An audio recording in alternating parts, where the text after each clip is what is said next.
Chapter 4, Module 1. In this module, we shall discuss quotient spaces and quotient maps.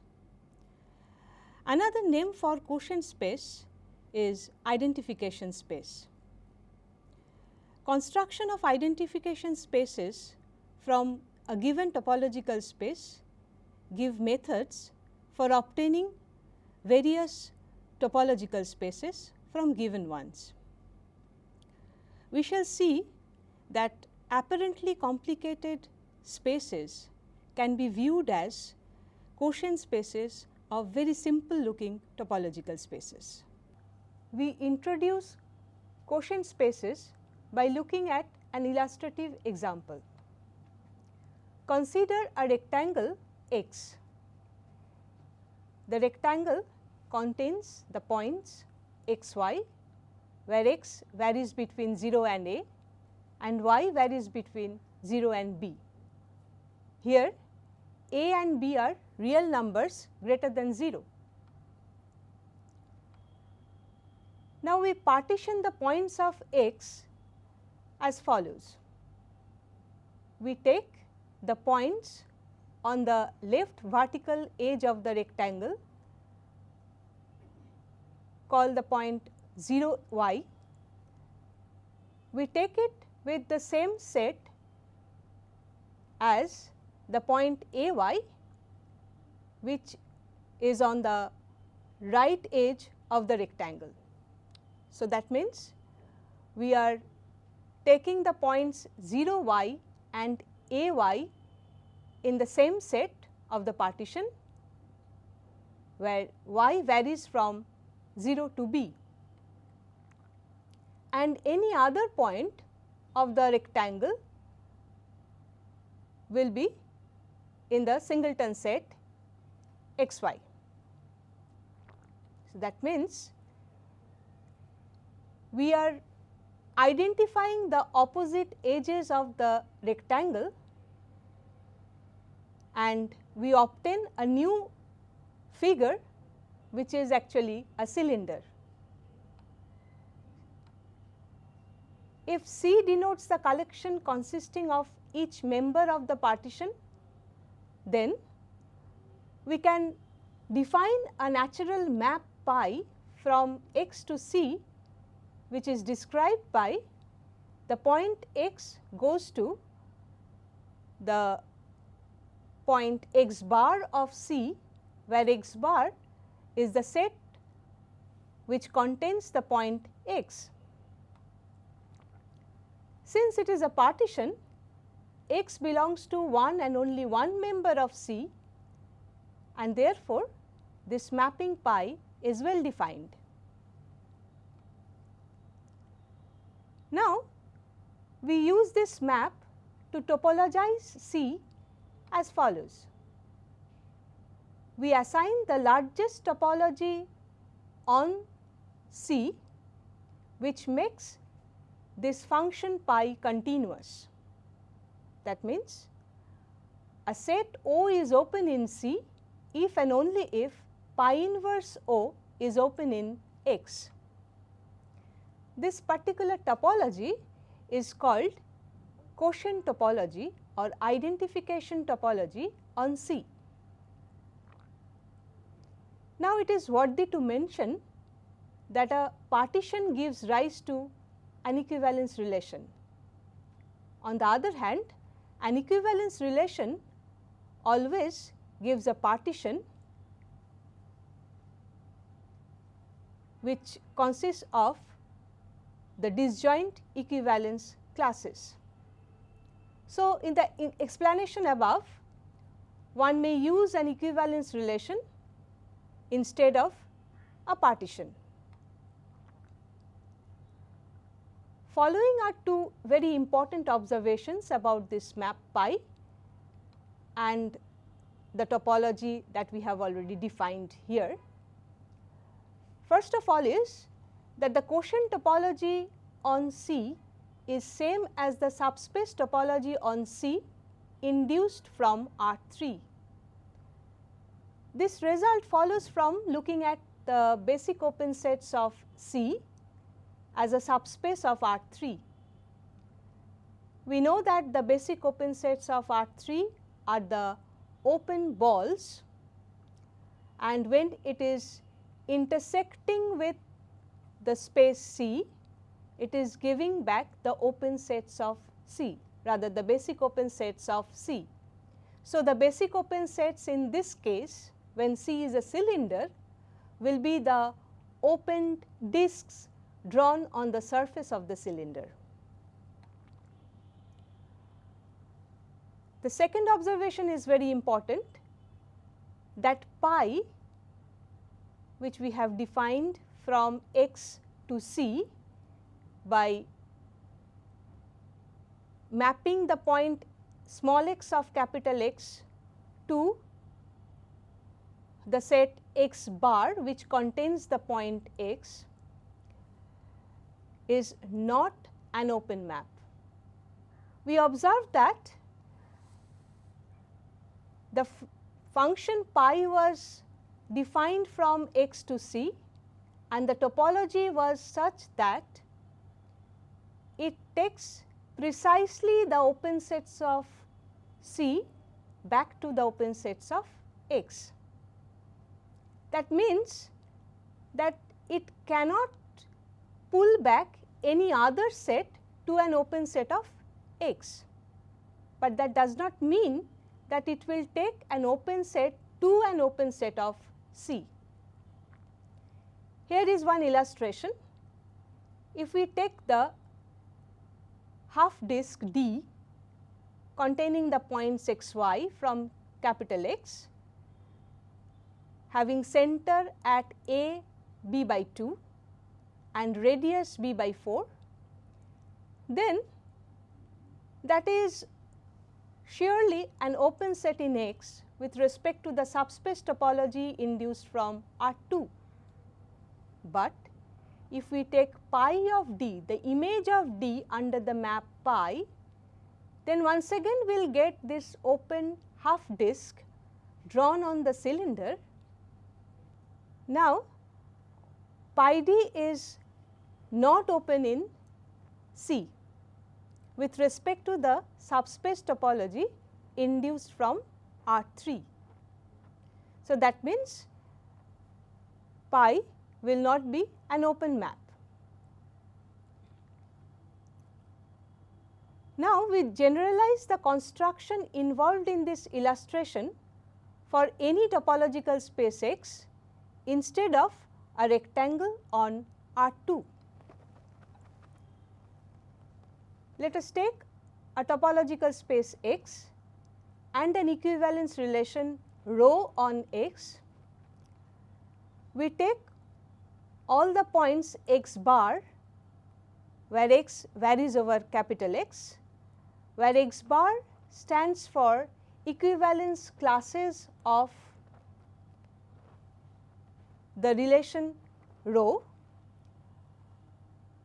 and on this x bar we want to define a topology.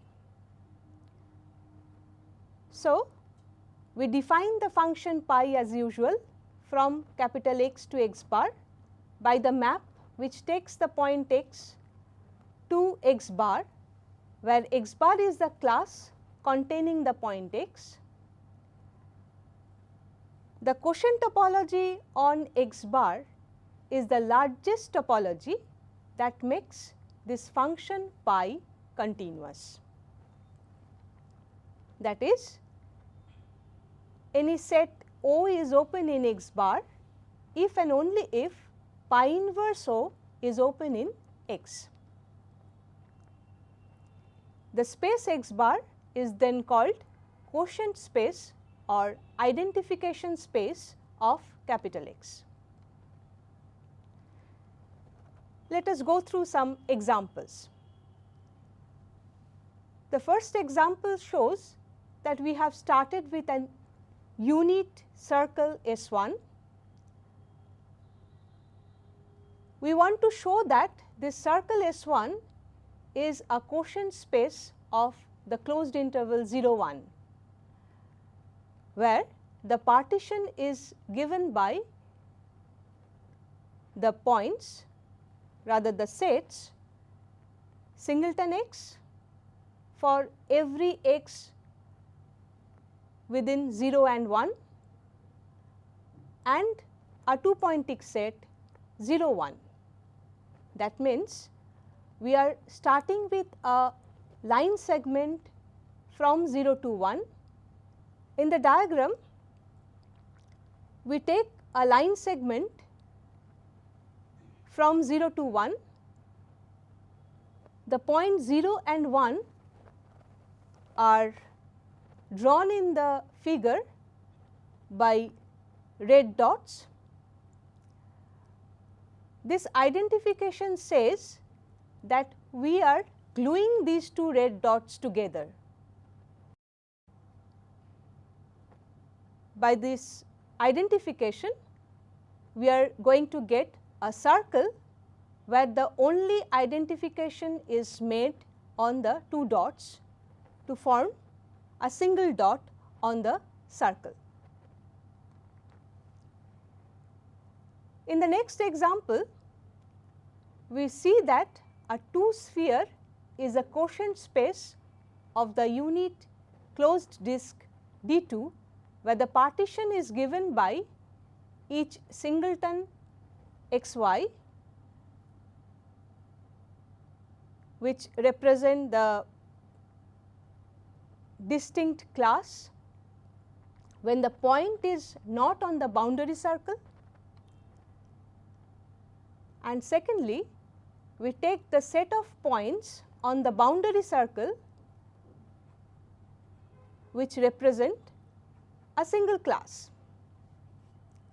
The quotient space obtained by the above identification is a unit sphere. As one may expect, very naturally, changing the partition, we may get different quotient spaces from a particular space X. For example, we take the closed unit disk D2 and consider the partition consisting of the sets as follows. Each singleton xy, which represents distinct class when the point is not on the boundary circle,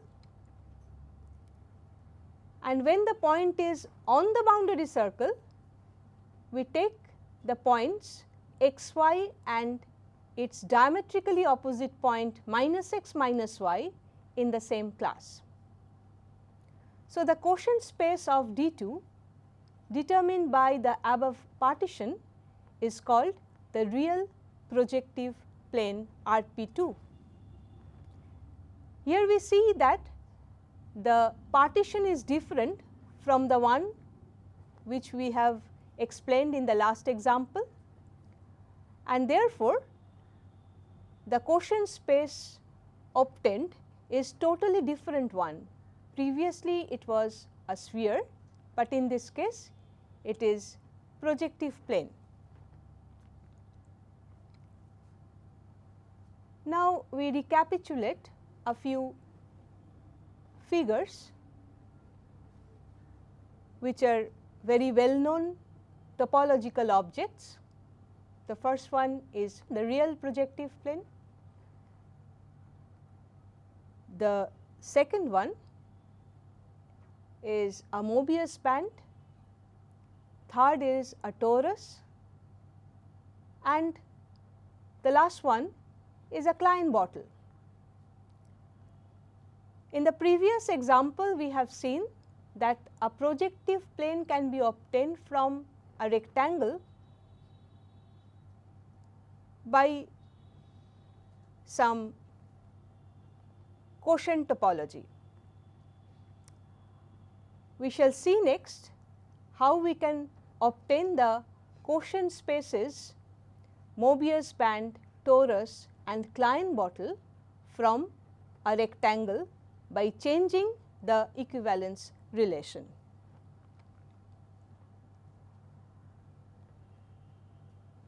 Mobius band as a quotient space of a rectangle. Let us see how we can get the Mobius band. We consider the rectangle X containing the points x, y from R2, where x varies from 0 to 1 and y varies from 0 to 1. We take the partition as follows. We take the rectangle,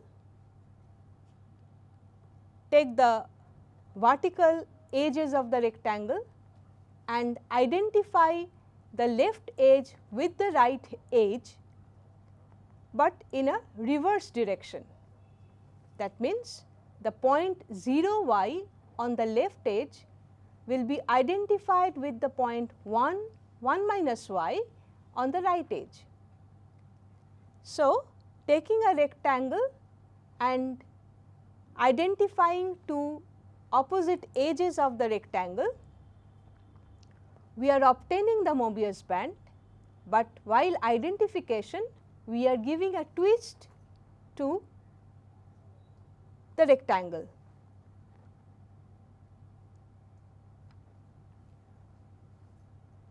In this example, we see how torus can be obtained from a rectangle. We consider the same rectangle and the identification is made as drawn in the figure. The left edge, left vertical edge is identified with the right vertical edge along the direction of the arrow, and the upper edge is identified with the lower horizontal edge along the direction of the arrows. So, first of all we are identifying the upper edge with the lower edge, that is shown in the second partition, that x 0 and x 1, these two are inside the same set in the partition, and when we are saying that we are identifying the vertical edge with the other vertical edge, that is seen from the first partition, where 0 y is identified with 1 y, y belonging to closed interval 0 1. That way, keeping the rest of the points fixed, that means no other identification is made, we get the torus. Now, in case of real projective plane, we take the same rectangle, but in this case the identification is exactly the way it is drawn in the rectangle. We are identifying the point 0 y with 1 minus y. That means, while identifying the vertical edges, rather gluing the vertical edges, we are reversing the direction, and same thing is done for the horizontal edges. While gluing the lower edge with the upper edge, we are using a twist again, and the rest of the points are kept single. That means, they are not identified with any other point and thereby give real projective plane. For Klein bottle, we do the same thing, but the identification is a little different. Here the points 0 y and 1 y are identified for each y belonging to the closed interval 0 1, and the point x 0 is identified with 1 minus x 1 for each x belonging to the closed interval 0 1, and the rest of the points are kept as it is. This is how we get Klein-Bottle as quotient space of a rectangle. We have seen that the function pi is playing very important role in construction of quotient spaces. We now generalize the behavior of that function pi to get the definition of what we call a quotient map. Suppose Y is a quotient space defined from capital X and Z be any topological space. A function f from Y to Z is continuous if and only if f composed pi is continuous. If f is continuous, then the composite of two continuous functions being continuous, f composed pi is continuous. For the converse, let us start with f composed pi and suppose that it is continuous. We choose any open set u from Z, then pi inverse f inverse u, which is equal to pi inverse composed f inverse of u, which is f composed pi inverse of u, is open in X. Since f composed pi is continuous, f composed pi inverse of u is open in X, and therefore, pi inverse f inverse u becomes open in X. Now, the definition of quotient topology says that pi can take back only the open sets of Y to open set of X. Since the pulled back portion is open in X, f inverse u must be open in Y. Therefore, f is continuous. Now, we define a quotient map. Suppose x and y are two topological spaces. A surjective function f from x to y is said to be a quotient map or an identification map if it has the property that it pulls back precisely the open sets of y to open sets of x. That means, f is a quotient map when O is open in y if and only if f inverse O is open in x. This condition is satisfied. We now see this theorem that if f is a quotient map from x to y and g is any function from y to z, then g is continuous if and only if g composed f is continuous. To prove this theorem, we can see that the proof actually follows exactly the way we have proved it for the function pi. Previously, we proved this theorem when the function f is taken as the function pi, and we have used the property of pi that it satisfies the condition that O is open in y if and only if f inverse O is open in x. Another description of a quotient map can be given in terms of saturated open sets. Suppose P is a surjective map. a subset C of X is called saturated if C contains every P inverse Y that intersects C. That is, for all Y belonging to capital Y, either P inverse Y is contained in C or P inverse Y intersection with C is empty. A function f is a quotient map if and only if f is continuous and fa is open in Y whenever A is a saturated open set in X. It is natural to ask why such a function f is called a quotient map. The name is justified in the following result. But before stating the result, we observe certain obvious facts.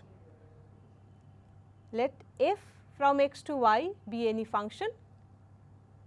Take y bar as f inverse y, y belonging to capital Y. Then for each x belonging to capital X, there exists some y belonging to capital Y such that x belongs to f inverse y. And secondly, f inverse y1 intersection f inverse y2 is empty whenever y1 is not equal to y2. So, capital Y provides a partition of capital X, which gives a quotient space of capital X. We see in the next theorem that if f is a quotient map, then this quotient space y bar of capital X is topologically same as capital Y. That means, we state the theorem formally. Let f be a quotient map. The quotient space of capital X determined by the partition y bar containing the fibers f inverse y, y belonging to capital Y is homeomorphic to capital Y. The following result helps to find whether a given map is a quotient map or not. But one must be very careful about its use because the converse need not hold in general. If a function f is surjective, continuous and an open map, then f is a quotient map. How do we prove it? We take an open set O from Y. The continuity of f says that f inverse O is open in X. Now, conversely, we start with an open set O such that f inverse O is open in X. Then it is given that the function f is open. So, f of f inverse O is open in Y. Function is surjective and therefore, f of f inverse O is O. That is, O is an open set in X, which proves the requirement. Now, as a corollary to this result, we have that if f is a surjective, continuous and closed map, then it will be a quotient map. If f is a continuous surjection from a compact space capital X to a Hausdorff space capital Y, then f is a quotient map. In view of the previous corollary, it is enough to show that f is a closed map.